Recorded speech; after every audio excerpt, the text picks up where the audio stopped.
Assalamualaikum warahmatullahi wabarakatuh. Saya Raffi Parahmatia, NPM 1814460. Ingin memaparkan hasil dari proposal skripsi saya yang berjudul Adapun pembahasan yaitu pada bab 1 berisi latar belakang, kemudian ada identifikasi masalah dan pembatasan masalah, rumusan masalah, tujuan dari penelitian, dan manfaat dari penelitian. Kemudian bab 2 yaitu berisi kajian teori, penelitian yang relevan, dan kerangka berpikir. Kemudian pada bab 3 berisi latar penelitian, kemudian metode prosedur pengumpulan data dan pengelolaan data. Kemudian latar belakang masalah dalam penelitian ini yaitu yang pertama yaitu pendidikan merupakan suatu kebutuhan yang sangat mendasar bagi manusia dan merupakan bagian integral dalam kehidupan manusia sebagai makhluk pedagogis yang mempunyai potensi dapat mendidik dan dididik. Kemudian, pendidikan merupakan sebuah proses pembelajaran peserta didik yang sangat kompleks secara sistematik melalui kurikulum yang diterapkan di tiap satuan pendidikan yang berguna untuk menggali potensi siswa dari berbagai aspek kehidupan untuk masuk ke dalam lingkungan masyarakat, berbangsa, dan bernegara. Kemudian, menurut Undang-Undang Sisdiknas Nomor 20 Tahun 2003 menyebutkan bahwa pendidikan nasional berfungsi untuk mengembangkan kemampuan dan membentuk watak serta peradaban bangsa yang bertujuan mengembangkan potensi peserta didik agar menjadi manusia yang memiliki nilai keagamaan, pengendalian, akhlak yang mulia, sehat, berilmu, cakap, kreatif, mandiri, dan menjadi warga negara yang demokratis serta bertanggung jawab. Dari undang-undang tersebut, sudah jelas bahwasannya tujuan dari sebuah pendidikan salah satunya adalah untuk membentuk suatu karakter dan kepribadian bagi peserta didik dengan nilai-nilai yang ada agar menjadi manusia yang berakhlak mulia, berilmu, menjadi warga negara yang dapat bertanggung jawab dan serta demokratis. Dengan demikian, hal tersebut menjadi tugas utama untuk satuan pendidikan atau sekolah dalam merealisasikan sebuah identifikasi masalah. Berdasarkan latar belakang masalah yang telah diuraikan di atas, maka identifikasi masalah dan penelitian ini adalah sebagai berikut. Yang pertama yaitu rendahnya kedisiplinan siswa dalam pembelajaran tematik. Yang kedua, di mana metode pembelajaran yang dilakukan oleh guru masih sangat monoton, yaitu dengan metode ceramah dan pembelajaran tugas sehingga membuat siswa terasa jenuh. Kemudian yang ketiga, siswa menganggap pembelajaran tematik terlalu sulit. Rumusan masalah berdasarkan identifikasi dan pembatasan masalah di atas, maka penulis merumuskan masalah yang menjadi dasar dalam penelitian yaitu bagaimana pengaruh implementasi dari pemberian media reward dan punishment dapat meningkatkan sebuah kedisiplinan belajar siswa di kelas 4 SDN Kalijaya 10 Cikarang Barat. Tujuan dari penelitian tersebut yaitu berdasarkan perumusan masalah yang diuraikan sebelumnya, maka tujuan dalam penelitian ini adalah untuk mengetahui apakah dengan penggunaan media reward dan punishment dapat meningkatkan kedisiplinan belajar siswa kelas 4 di SDN Kalijaya 10 Cikarang Barat. Kemudian ada manfaat dari penelitian. Hasil penelitian ini diharapkan dapat memberikan manfaat oleh berbagai pihak sesuai dengan kepentingan masing-masing, yaitu yang pertama, bagi siswa dapat meningkatkan kedisiplinan dalam proses pembelajaran tematik.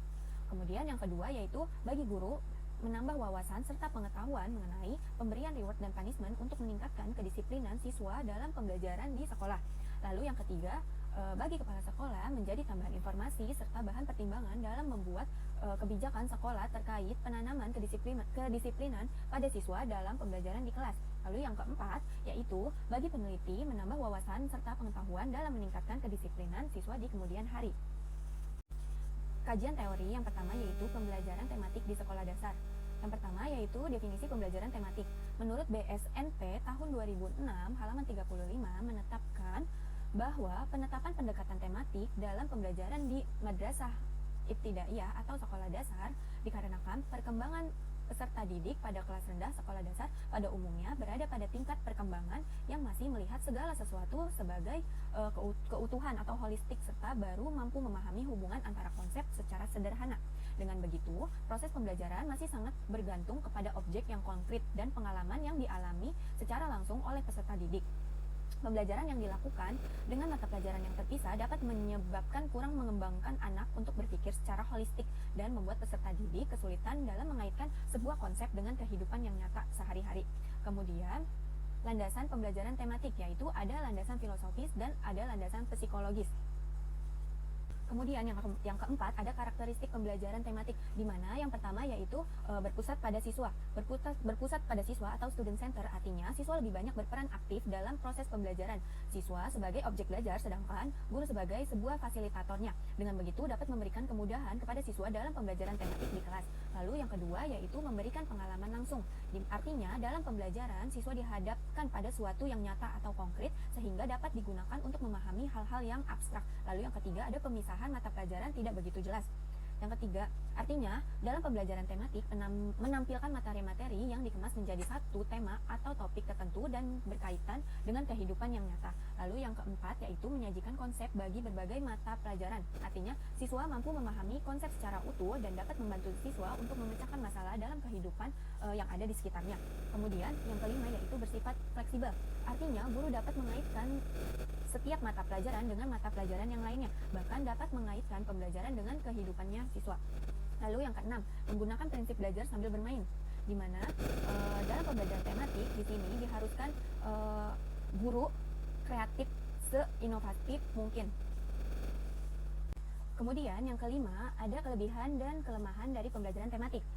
Menurut Majid tahun 2014, kelebihan dan kekurangan pembelajaran tematik adalah sebagai berikut. Yang pertama yaitu kelebihan pembelajaran tematik, di mana pengalaman belajar dan kegiatan belajar akan sesuai dengan tingkat perkembangan siswa. Lalu yang kedua, kegiatan belajar dapat disesuaikan dengan minat dan kebutuhan siswa. Lalu yang ketiga, kegiatan belajar lebih bermakna, mengembangkan keterampilan berpikir dan keterampilan sosial siswa. Lalu yang kelima yaitu dapat menyajikan kegiatan yang bersifat pragmatis yang dekat dengan keseharian yang ada di lingkungan siswa. Lalu selanjutnya yaitu meningkatkan kerjasama antar guru dan merancang kegiatan pembelajaran. Adapun kelemahan dari pembelajaran tematik yaitu yang pertama, pembelajaran tematik mengharapkan guru memiliki wawasan yang sangat luas, kreativitas tinggi, kepercayaan diri dan kemampuan handal menggali informasi dan pengetahuan terkait materi. Tanpa kemampuan tersebut, guru yang mumpuni pembelajaran tematik akan sulit diterapkan. Kemudian pembelajaran tematik mengharapkan siswa memiliki kemampuan keterampilan siswa dapat terbentuk ketika pembelajaran ini dilaksanakan oleh mahasiswa. Lalu yang ketiga, pembelajaran tematik memerlukan sarana dan sumber pembelajaran yang bervariasi. Lalu yang keempat, pembelajaran tematik memerlukan dasar kurikulum yang luas atau fleksibel. Kemudian pembelajaran tematik membutuhkan cara penilaian yang menyeluruh atau komprehensif.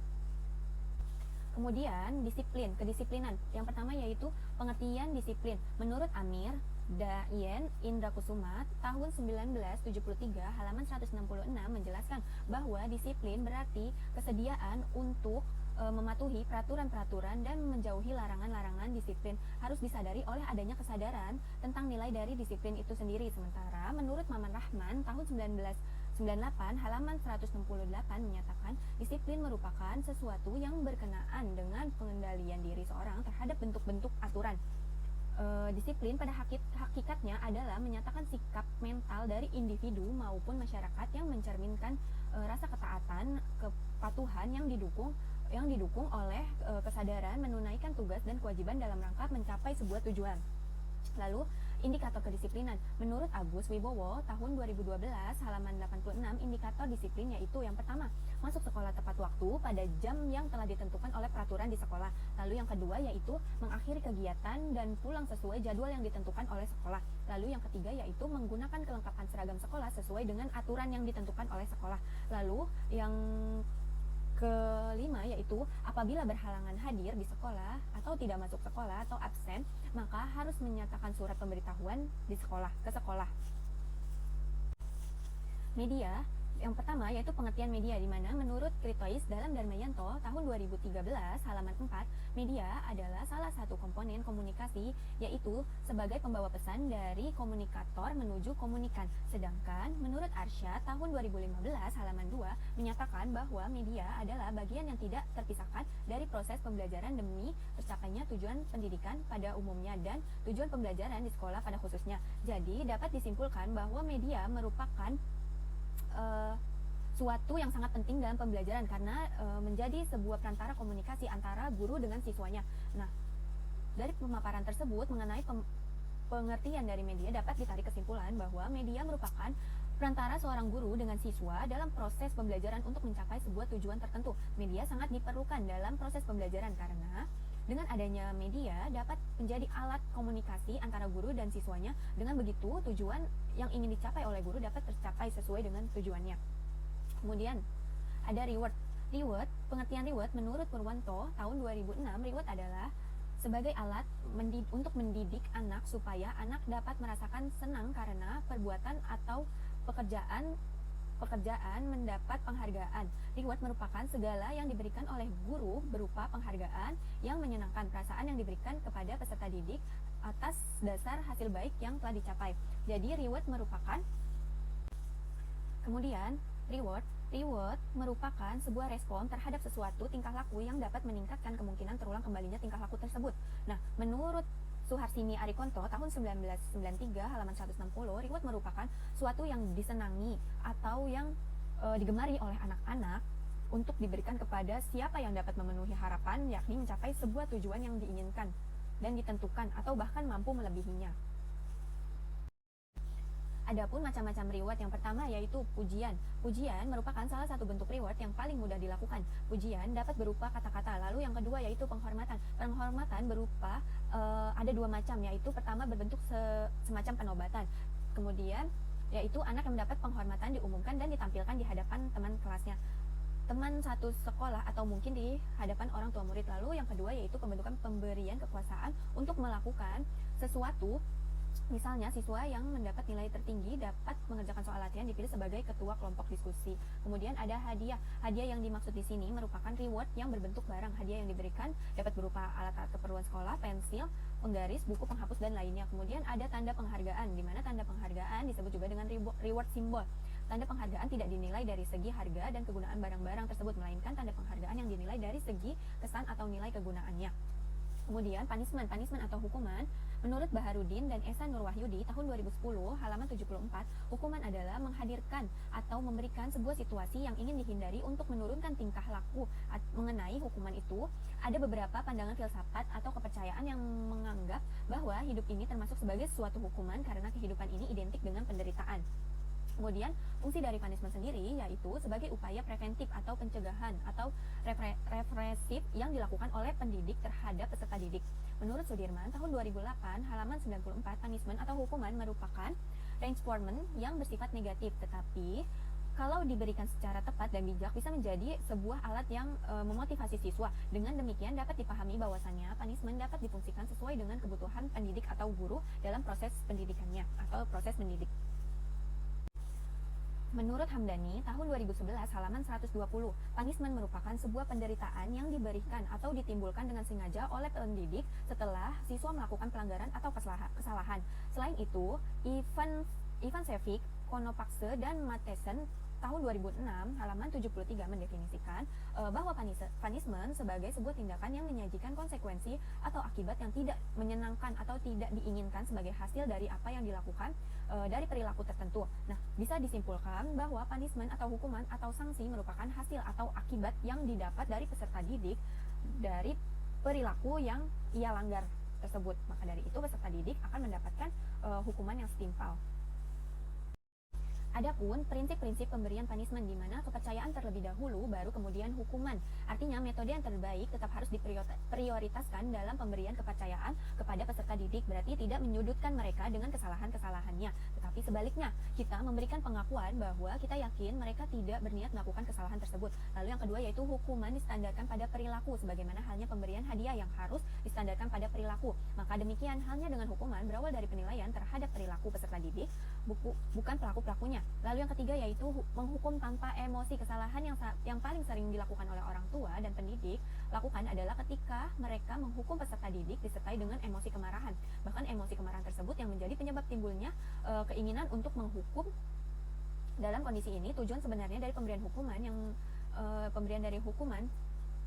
yang menginginkan adanya penyadaran atau efek jerak pada peserta didik melakukan hal tersebut menjadi kurang efektif. Lalu yang keempat ada hukuman sudah disepakati, di mana sama seperti metode pemberian hadiah yang harus dimusyawarahkan terlebih dahulu atau dibicarakan terlebih dahulu, maka begitu pula yang harus dilakukan sebelum memberikan sebuah hukuman. Kemudian penelitian yang relevan dengan peneliti yaitu dilakukan oleh Nama peneliti Rizka Konita dengan judul penelitian meningkatkan kedisiplinan dengan pemberian reward dan punishment siswa kelas 3 SD Muhammadiyah Ngaban.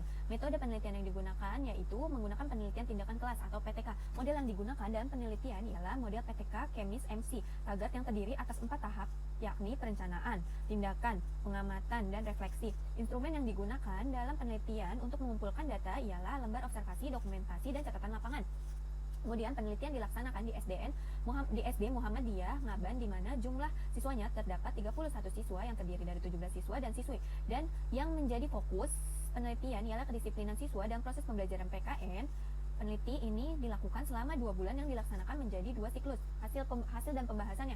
Pada siklus pertama ini, dalam proses pembelajaran diikuti seluruh siswa kelas 3, yaitu 31 siswa. Dari hasil penelitian pada siklus 1, rata-rata kedisiplinan siswa kelas 3 pada pembelajaran PKN mencapai 72,58%, yang berarti masih berada di dalam kategori sedang. Dari hasil tersebut, dapat diketahui bahwa hasil tersebut belum sesuai dengan kriteria keberhasilan yang diharapkan. Lalu pada siklus yang kedua, yaitu proses pembelajaran diikuti seluruh siswa kelas 3, yaitu 31 siswa. Dari hasil penelitian pada siklus 2, rata-rata kedisiplinan siswa kelas 3 pada pembelajaran PKN mencapai 90,73%, yang berarti berada dalam kategori baik. Dari hasil tersebut dikatakan sudah berhasil karena telah sesuai dengan apa yang diharapkan oleh peneliti.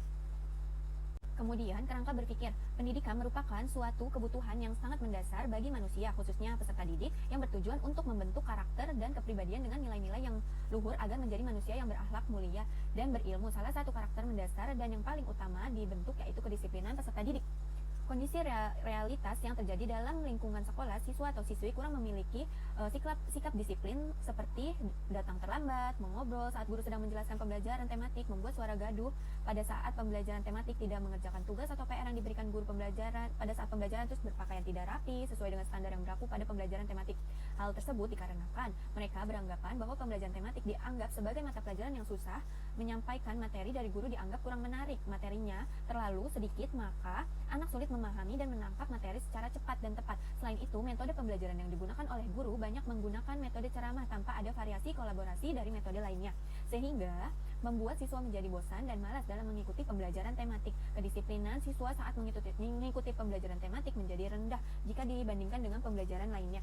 Sehingga dalam penelitian ini, peneliti mencoba untuk menerapkan metode pemberian media reward dan punishment dalam meningkatkan kedisiplinan peserta didik. Disiplin memiliki unsur-unsur pokok yaitu peraturan, hukuman, penghargaan, dan konsistensi. Pengaturan yang diterapkan di sekolah harus ditaati oleh seluruh siswa untuk menyikapi kondisi pembelajaran kondusif dan efektif. Hukuman dan penghargaan merupakan unsur yang mendukung perlakuan peraturan sekolah. Dengan adanya unsur tersebut bertujuan agar seluruh pihak yang terlibat dalam kegiatan pembelajaran di sekolah dapat menaati peraturan yang berlaku.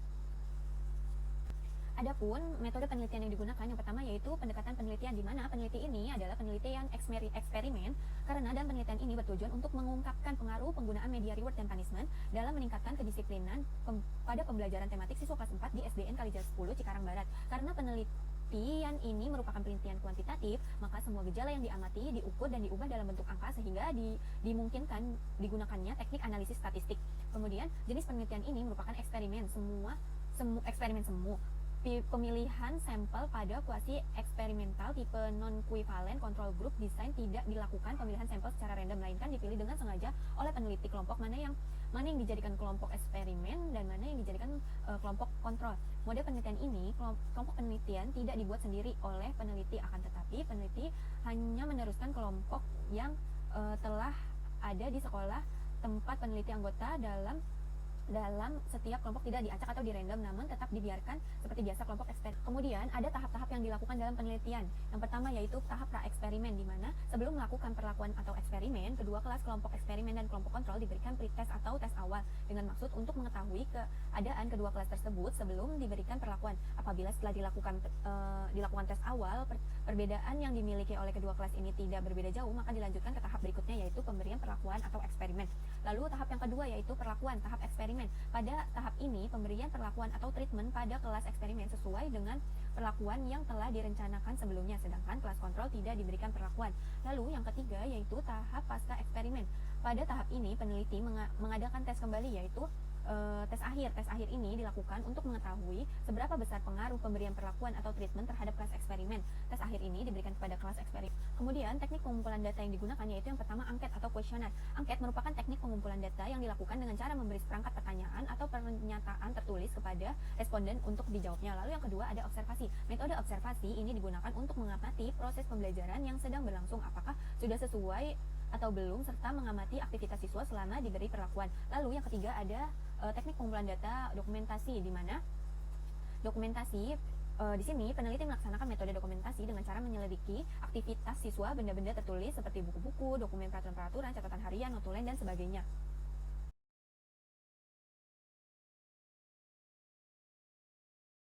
Sekian pemaparan hasil proposal skripsi saya. Saya ucapkan terima kasih. Wassalamualaikum warahmatullahi wabarakatuh.